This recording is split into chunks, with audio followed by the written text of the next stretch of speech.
And all, Jay here. Welcome back to Grumpus Garage. I know, wow, where to begin? It's been a while. I know I say that in all my videos, but it's now June and it's time to get caught up on things. All right. I mentioned in my last video everything got put on hold with the timing went on my car, my 2011 Camaro, as well as our truck. It was a Ford Expedition. Well, the truck, it was unsavable. The timing chain broke, trashed all the valves. We had metal through the engine and yada, yada, yada. So we poured way too much money into that thing, so it was finally time to replace it. With that, we bought a 2018 Dodge Ram. So that's now my wife's vehicle. She loves it. She's out, touring around in that thing and rambling the countryside.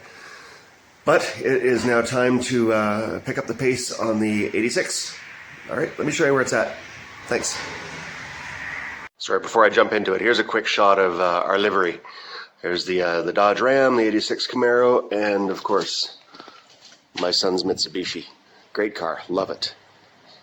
All right, back to the shop. Here's my poor old 86 sitting, gathering dust. Almost ready for paint, but there is the original engine, which again will be torn apart one day. That will be a different project. But here's where I'm at. Let's walk up here.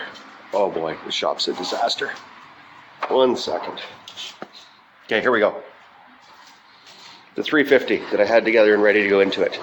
I remembered that I wasn't pleased with the original oil pan gasket. It had a tear in the one corner, which I just gooped up with sealant and slapped it on because I was in a bit of a rush, which you should never be. Don't be in a rush with these things. Anyways, I decided to fix that before I put it in the car. So I tore it apart, and as I tore it apart, it must be divine intervention, because I realized that on the oil pump, there was a broken piece. You can all see here, this little piece that connects the connecting rod to the oil pump. That connecting rod goes up to the distributor. So as the distributor turns, it turns the oil pump, which then pumps oil up through the engine. Well, this little plastic retainer here was broken. So that would have come off and caused who knows what damage in the engine. So I pulled the whole oil pump out. I actually replaced the oil pump. I replaced that retainer. I know some guys use metal ones. I had another plastic one in my bench that was in good shape. So I put it all together and we're ready to roll again. Now, as far as the gasket, let's just turn over here. I bought one of these, it's a one-piece Felpro gasket for the oil pan. These are great. You can get the 2 or 3 or 4-piece the 4-piece gaskets that have both of the sides, as well as the 2 end pieces. The 2 end, let's get my finger in here, the 2 end pieces. But this is all one piece. It goes on easy, and it also comes with these, they call them snap-ins.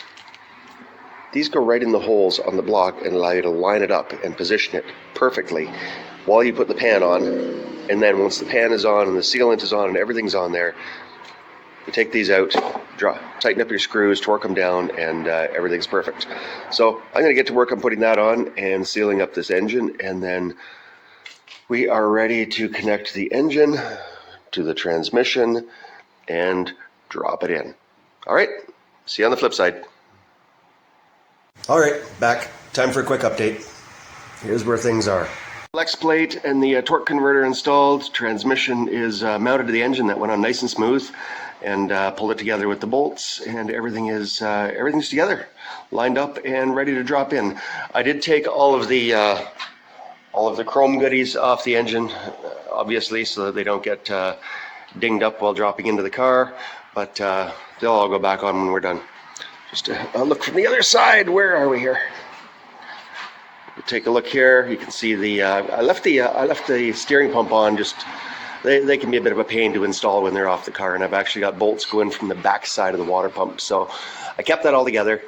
Now I did remember that I had forgot to put the water pump gaskets on, so I've done that, and everything is together and ready to drop in the car.